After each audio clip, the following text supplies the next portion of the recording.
আসসালামু আলাইকুম রহমতুল্লাহি ওবারাকাতু। আমার ভিডিওটি যদি আপনি দেখে থাকেন, শুনে থাকেন, আপনার চোখের সামনে যদি বেশি যায়, তাহলে কমপক্ষে একবার বলে যাবেন ফ্রি ফ্রি ফিলিস্তিন, free free Gaza, free free মসজিদুল আকসা। এটা আমার দাবি নয়, এটা সমস্ত বিশ্ববাসীর দাবি। আপনি যদি মোহাম্মদ রাসূলুল্লাহ সাল্লাল্লাহু আলাইহি সাল্লামের উম্মত দাবিদার হয়ে থাকেন, তাহলে অবশ্যই গাজাবাসীর পক্ষে কথা বলতে হবে। আপনি যদি এক আল্লাহর বান্দা দাবিদার হয়ে থাকেন, তাহলে আপনি গাজাবাসীর পক্ষে কথা বলতে হবে, নতুবা আপনি আপনার ভিতরে কোনো মুসলমানিত্ব বলে আমি আছে বলে আমি মনে করি না। অতএব আসুন, আমরা মুসলিম জাতি কখনো পিছু পাও হয়নি, কোনো ক্ষেত্রে পিছু পাও আমরা মুসলিম জাতি হয়নি, এখনো হব না। আমরা সর্বশ্রেষ্ঠ আওয়াজ তুলব ইনশাআল্লাহ।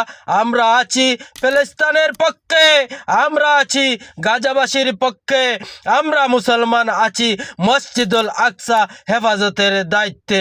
আমরা যেভাবে পারি না কেন, যদি দুকলম লিখেও মুখের ভাষা দিয়ে হলেও প্রতিবাদ করে যাব ইনশাআল্লাহ। অবিলম্বে সমস্ত বিশ্বের 52টি দেশের মুসলিম নেতৃত্বাধীন নেতাদের দৃষ্টি আকর্ষণ করি, আপনারা অবিলম্বে একত্রিত হয়ে যান। আপনারা যদি এক কাতারে এসে দাঁড়ান, 52টির উপরে মুসলিম দেশ রয়েছে, তাহলে ফিলিস্তিন, গাজা তথা মুসলমান কোনো একটা দেশের বিন্দুমাত্র ক্ষতি কেউ করতে পারবে না।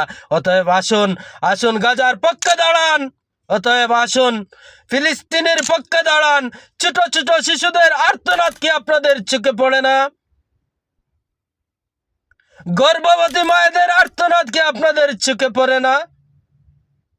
বয়স্ক বৃদ্ধা মায়ের সমতুল্য মানুষের আর্তনাদ কি আপনাদের চোখে পড়ে না?